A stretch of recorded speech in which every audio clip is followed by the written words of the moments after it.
Next बात करते हैं बेटा। कल हमारा चल रहा था ईथर के बारे में। ईथर क्या होता है इसके बारे में, क्योंकि सागिल गए ईथर क्या होता है इसके बारे में हमारा कल बात चल रही थी।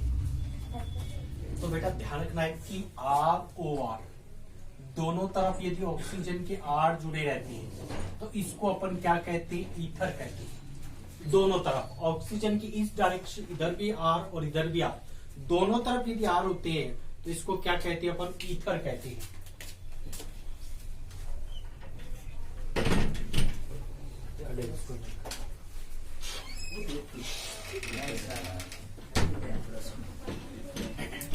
अब अपन बात करें इसके नामकरण की, कि इसका नामकरण कैसे किया जाता है।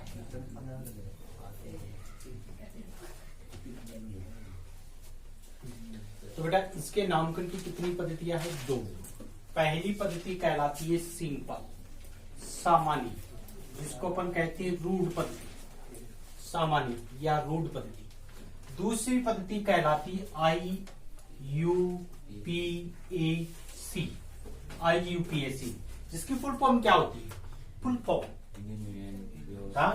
इंटरनेशनल, एक अंतरराष्ट्रीय संस्था है, इंटरनेशनल यूनियन ऑफ इसका international union of pure and applied chemistry. ठीक है, international union of pure and applied chemistry. ठीक है, ये संस्थान है बेटा जो वर्ल्ड में पूरी केमिस्ट्री का मतलब नामकरण वगैरह का जो काम करती है वो IUPAC करती है। अब अपन बात करें 2 पद्धतियां हैं, तो आपको ध्यान रखना है कि सिंपल में आपको लगाना एल्किल और अंत में लगाना ईथर, एल्किल ईथर। और IUPAC में आपको लगाना है एल्कोक्सी और अंत में लगाना है एल्केन। तो आपको ध्यान रखना है एल्कोक्सी एल्केन, ये शब्द आपको लगाने हैं, प्रयोग करनी है। ठीक है, अच्छा देखो जैसे अपने मैंने लिखा CH3OCH3, ठीक है, CH3OCH3। तो मेरे को ये बताओ ये कैसा ईथर है। ईथर 2 प्रकार के बताए थे, एक सिमेट्रिक, दूसरा एसिमेट्रिक, सममित और असममित। तो बताओ सममित, दोनों तरफ समान होते हैं तो इसको कहा जाता है सममित। अच्छा देखो अब इसको देखो, एक ये एल्किल समूह और एक ये एल्किल समूह, 2 एल्किल समूह बेटा इसमें, है ना। ईथर में कितने एल्किल समूह होते हैं, 2। ठीक है, अच्छा देखो एल्किल, जैसे अपन RX का नाम लिखते हैं ना तो उसके अंत में हैलाइड लगा देते हैं, एल्किल हैलाइड, सामान्य पद्धति में। ठीक है ना। अच्छा एमीन का नाम लिखते हैं तो एल्किल एमीन लगा देते हैं, एल्कोहल का नाम लिखते हैं तो एल्किल एल्कोहल लगा देते हैं। तो पद्धति तो याद होगी अपनी सभी, सिंपल पद्धति, तो बहुत सरल काम है। ठीक है ना। तो अब देखो 2 है इसमें, R कितनी है बेटा, 2, तो दोनों का नाम लिखेंगे। अच्छा लिखने का क्रम आपको ध्यान रखना है, समान है तब तो डाई लगा दोगे, यदि दोनों सेम है तो क्या लगाओगे, यहाँ पे डाई लगाओगे। ठीक है, अच्छा अलग अलग है तो उनको अल्फाबेट के हिसाब से ABC इस प्रकार से आपको लिखनी है।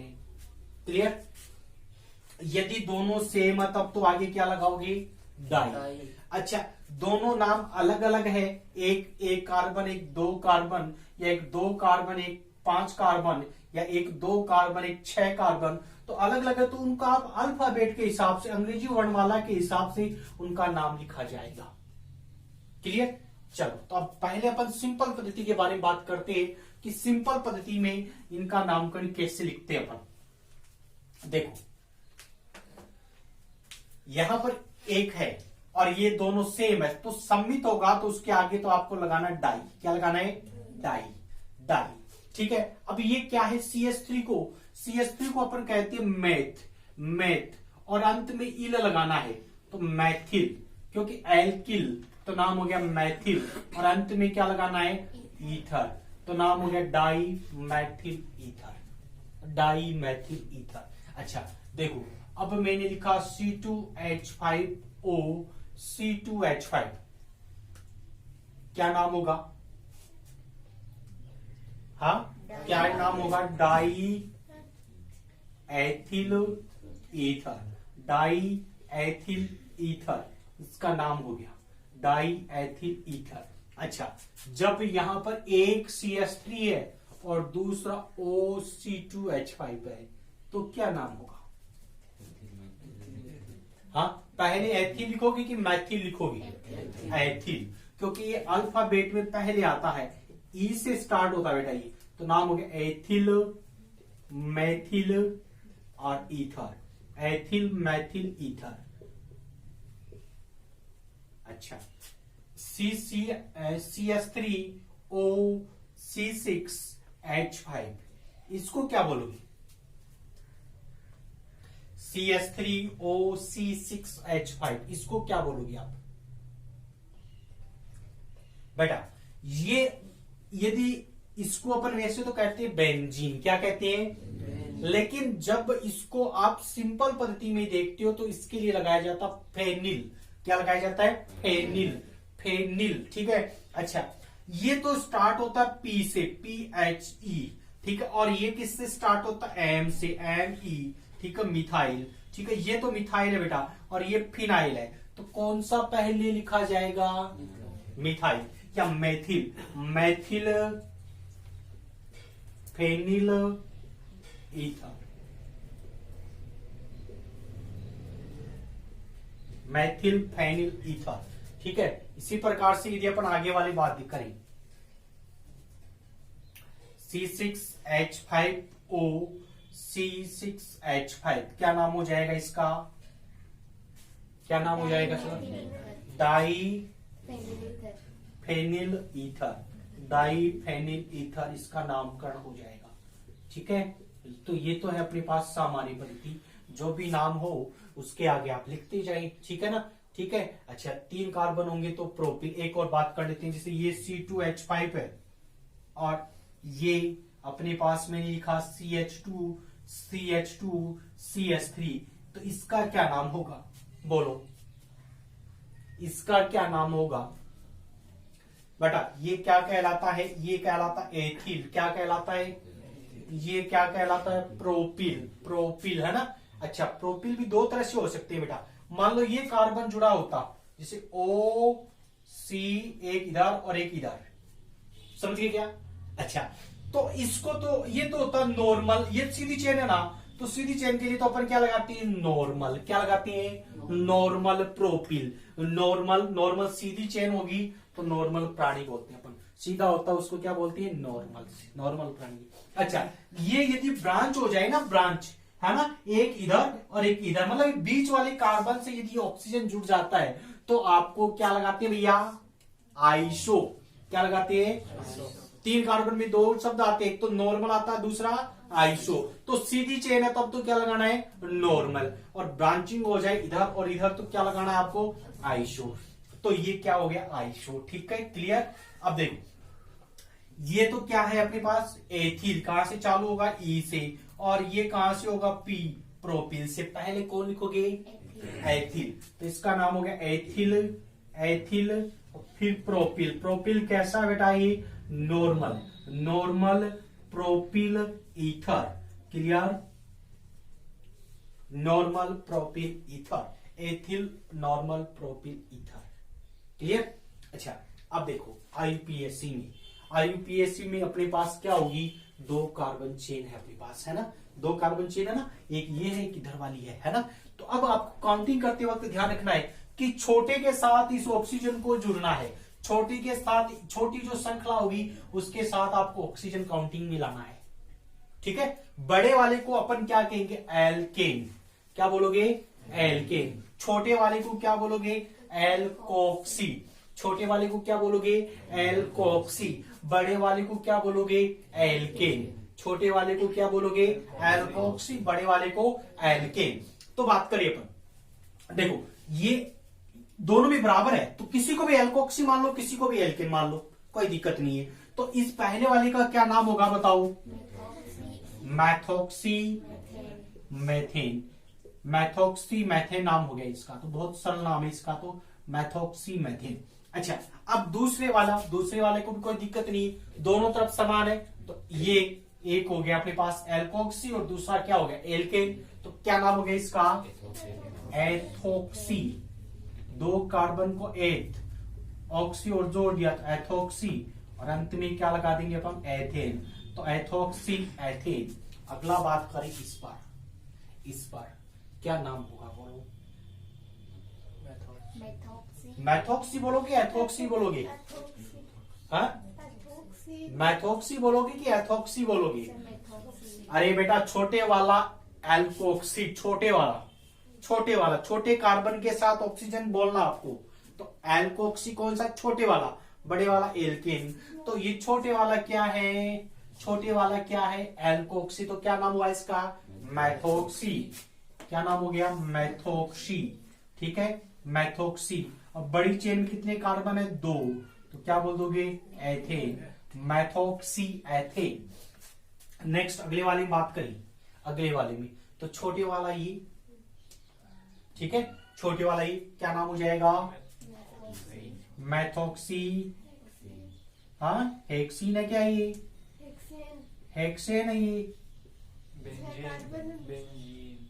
बेंजीन। अरे 6 कार्बन तो बहुत होते हैं, 6 कार्बन है ये, इसको तो अपन कहते हैं साइक्लोहेक्सेन। क्या कहते हैं, साइक्लोहेक्सेन। कहीं पर सीधे आ जाए 6 और 14 कार्बन, ठीक है, तो इसको कहते हैं हेक्सेन। क्या कहते हैं, और बंद संरचना में हो गया तो साइक्लोहेक्सेन। अच्छा, इसको ऐसे जोड़ दिया तो क्या कहेंगे, साइक्लोहेक्सीन। क्या बोलेंगे, साइक्लोहेक्सीन, डबल बॉन्ड आती। अच्छा, एक डबल बॉन्ड और लगा दिया तो साइक्लोहेक्स 1, और काउंटिंग कर लेंगे, इसको पहला नंबर देंगे 1 2 3 4, तो साइक्लोहेक्स 1 4 डाइइन। तो ऐसे नहीं कि 6 कार्बन होते हेक्सेन बोलोगे आप, गलत। 6 कार्बन होते, आपको ये देखना है कौन सा है। तो बेटा ये क्या है अपने पास, कौन सा चल रहा था ये, तो ये बेंजीन। क्या बोलेंगे, बेंजीन।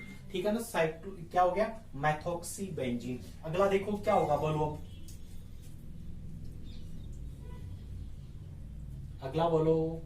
फेनोक्सी थोड़ी सी, तो फिनोक्सी होगा, तो फिनोक्सी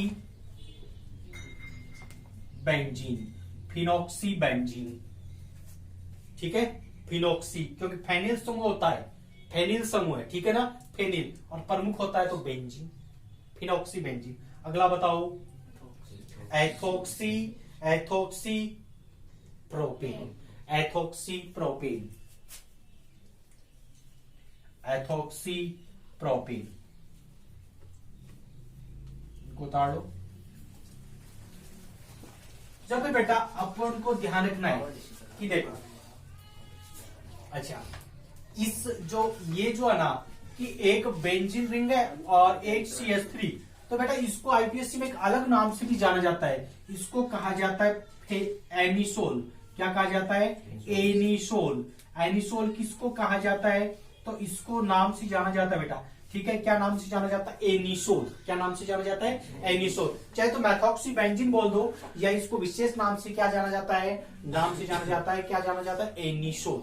ठीक है, इसी प्रकार से बेटा एक शब्द और बताता हूं मैं कि, चलो इसको तो आप और राइटन कर लो, एनिसोल। एनिसोल क्या होता है, ठीक है। अच्छा, जब यहां पर C2H5 और हो, उसका नाम और लिख लो आप, ठीक है, C2H5O C6H5, C2H5O C6H5, ठीक है, सामान्य में आप लिख ही लोगे क्या होगा। आईपीएससी में आपको इसका, वैसे तो अपन क्या कहेंगे, एथोक्सी, 2 कार्बन है, एथोक्सी और बेंजीन, ठीक है, लेकिन इसका एक विशेष नाम और होता है, वो भी आप याद रखो, फेनिटोल। क्या नाम होता है, फेनिटोल, फेनिटोल, फेनिटोल।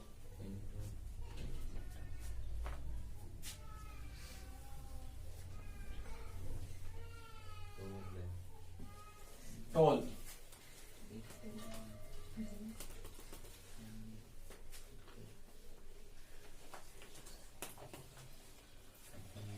चलो अब आगे सुनो मेरी बात। तो अपना ये था नामकरण के बारे में, ठीक है। नेक्स्ट आगे बात करते हैं अपन इसके बनाने की विधियां, इसकी बनाने की विधियां।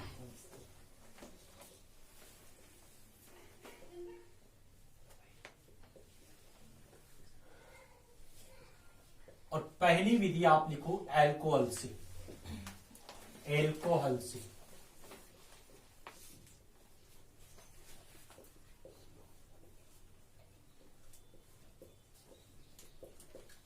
एल्कोहल से देखो एल्कोहल से कैसे बनाओगे,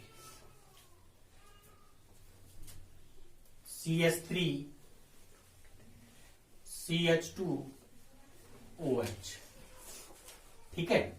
अच्छा एक मॉलिक्यूल और ले लेते हैं, HOCH2CH3,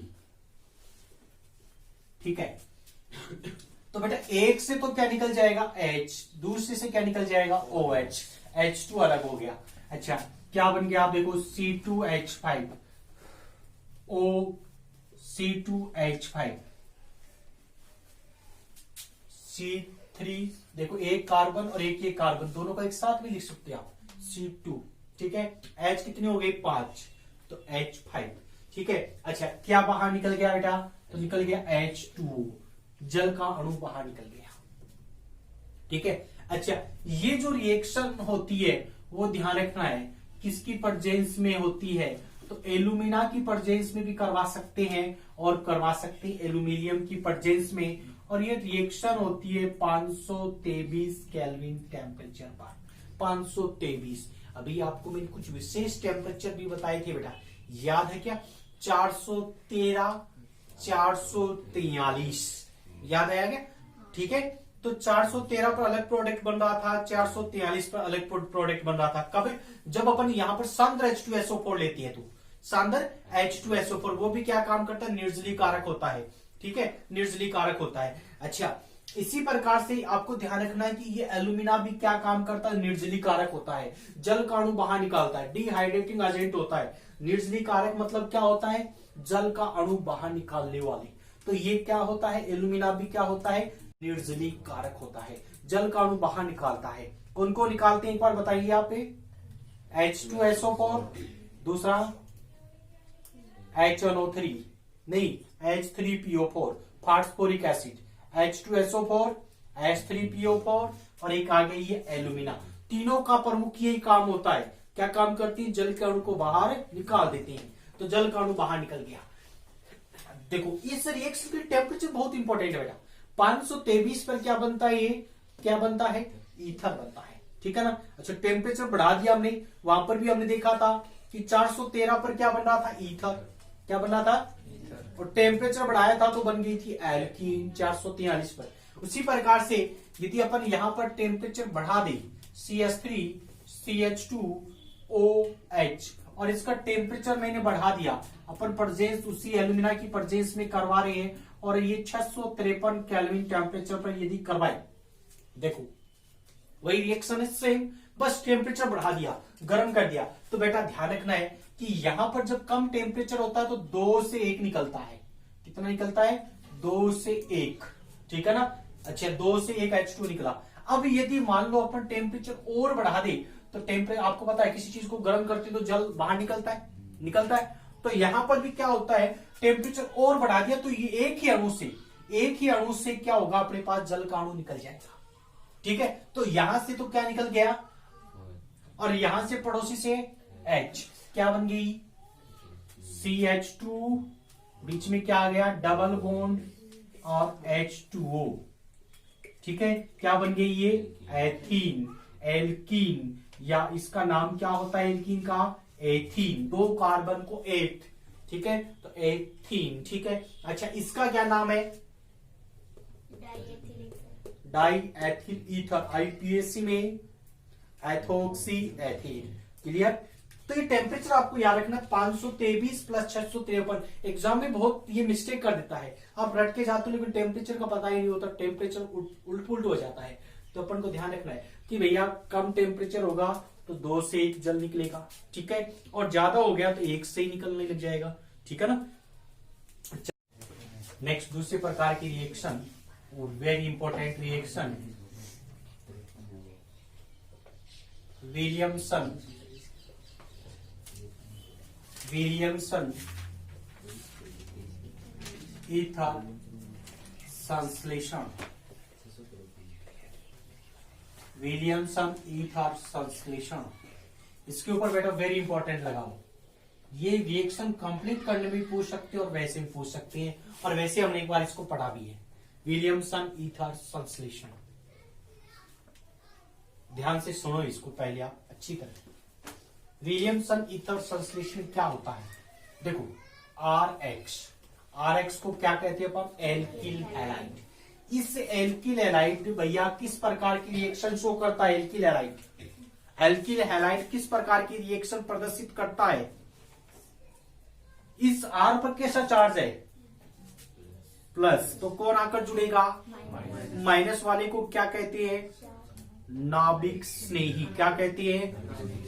और ये हटेगा, जैसे ये जुड़ेगा वैसे ही हटेगा, तो किस प्रकार की रिएक्शन हो गई? नाभिक स्नेही प्रतिस्थापन अभिक्रिया। अच्छा, ये नाभिक स्नेही प्रतिस्थापन अभिक्रिया प्रदर्शित करता है बेटा ये। इसकी रिएक्शन आपको करवानी है RONA। अच्छा, इसको क्या कहते हैं जी? इसको क्या कहते हैं? कई बार बता दिया। अच्छा, इसको क्या कहते हैं? इसको क्या कहते हैं? और एल्कोहल से हमने H हटा दिया तो कैसा चार्ज आ गया इस पर? माइनस, क्योंकि H पर प्लस चार्ज तो वो हट गया। तो इसको क्या बोलोगे आप? अरे O पर माइनस चार्ज क्या कहलाता है? ऑक्साइड। तो क्या नाम हो गया बोलो इसका? एल्कोक्साइड। क्या नाम हो गया? एल्कोहल से बना बेटा एल्कोक्साइड। ठीक है, तो इसका क्या नाम हुआ बोलो? Sodium alkoxide. तो RX की रिएक्शन यदि आप सोडियम एल्कोक्साइड या पोटेशियम एल्कोक्साइड के साथ करवाते हैं तो क्या होगा भैया? Na का क्या काम बताया आपको? X को बाहर निकालना। सोते सोते कहीं पर भी कोई रिएक्शन करवा ले तो आप तो आंख बंद करके कर देना कि X को तो आपको इस सोडियम या पोटेशियम के साथ अलग करना है। यहां पर पोटेशियम जा सकता, कोई दिक्कत नहीं है, एक ही बात है, सोडियम या पोटेशियम। अच्छा, क्या बच गया? अब क्या बच गया रे? ROR। क्या कहती है इसको? ईथर। ईथर कहती है बेटा इसको। अच्छा, इस विधि का सबसे बड़ा इंपॉर्टेंट काम है कि इस विधि के द्वारा अपन दोनों प्रकार के ईथर कितने प्रकार के होते हैं बेटा? दो। पहला सिमेट्रिक सममित, दूसरा एसिमेट्रिक असममित। दोनों प्रकार की ईथर का अपन निर्माण कर सकते हैं। कैसे? देखो, मेरे को निर्माण करना है बेटा CH3OCH3। बेटा अलग स्टाइल से पढ़ो बेटा, अलग स्टाइल से पढ़ोगे ना, रिएक्शन तो सब पढ़ते बेटा, आपको उल्टे तरीके से पढ़ना चाहिए बेटा अपन को। देखो, इसका निर्माण करना है, कैसे करोगे? कैसे करोगे? अपन को क्या चाहिए? तो भैया एक के साथ ये जोड़ दो, एक के साथ X जोड़ दो। क्लियर बात? क्यों? एग्जाम में यहां पर A लिखा हुआ आ जाए और इसका निर्माण करना है, कैसे करोगे? तो आपको क्लियर बात। क्यों? एक के साथ Na जोड़ दो, एक के साथ X जोड़ दो, क्या बनेगा बेटा बोलो? CH3X। X अपन यहां पर आप कुछ भी ले सकते हो, कोई जूनियर X आए तो X लिख दो, और ये मान लो NaCl ले लिया मैंने, तो यहां पर क्या लिख दोगे आप? ये Cl। क्लियर? और दूसरा क्या लोगे? CH3O और Na।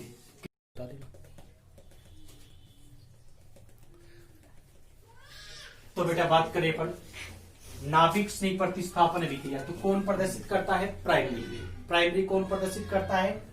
नाभिक स्नेह प्रतिस्थापन अभिक्रिया। और टर्सरी कौन प्रदर्शित करता है? तो विलोपन अभिक्रिया। दोनों में कंपटीशन होता है बेटा, हमेशा दोनों में कंपटीशन होता है, दोनों रिएक्शन साथ साथ होती है, ठीक है ना। लेकिन कौन सी ज्यादा मेजर प्रोडक्ट कौन सा बनता है, तो वो डिपेंड करता है कि अपने पास जो रिएक्टेंट किस प्रकार का है। तो प्राइमरी है तो ज्यादा नाभिक स्नेही, और यदि टर्सरी है तो एलिमिनेशन वाला प्रोडक्ट बनेगा। समझ गया? अब एलिमिनेशन में क्या होता है, विलोपन में क्या होता है? कोई टूटकर छोटा भाग बाहर निकल जाता है। जब टूटकर कोई छोटा अणु बाहर निकल जाता है तो इसको अपन कहते हैं विलोपन, एलिमिनेशन, ठीक है ना। एलिमिनेशन में क्या हुआ? कोई टूटकर छोटा अणु जो है वो बाहर निकल जाएगा। तो यहां पर देखो, यहां पर यदि एलिमिनेशन रिएक्शन होती है बेटा, ये क्या होता है? ये क्या होता है? परबल क्षार होता है। ये कैसा होता है? अच्छा, एक तो ये इस पर डिपेंड करती है, दूसरी बात ध्यान रखना है कि यदि अपने पास प्रबल क्षार होगा, प्रबल बेस होगा, तब तो ये रिएक्शन होगी, और यदि दुर्बल होगा तब ये रिएक्शन होगी। दोनों में कंपटीशन चलता रहता है, दोनों रिएक्शन साथ साथ होती है। ठीक है, तो अब यदि अपन बात करें यहां पर, तो यहां पर यदि अपन बात करेंगे तो ये प्रबल है, क्या है, स्ट्रॉन्ग है, क्योंकि छोटा आकार है, छोटा आकार होने का ये प्रबल है, और ये कैसा है, दुर्बल है।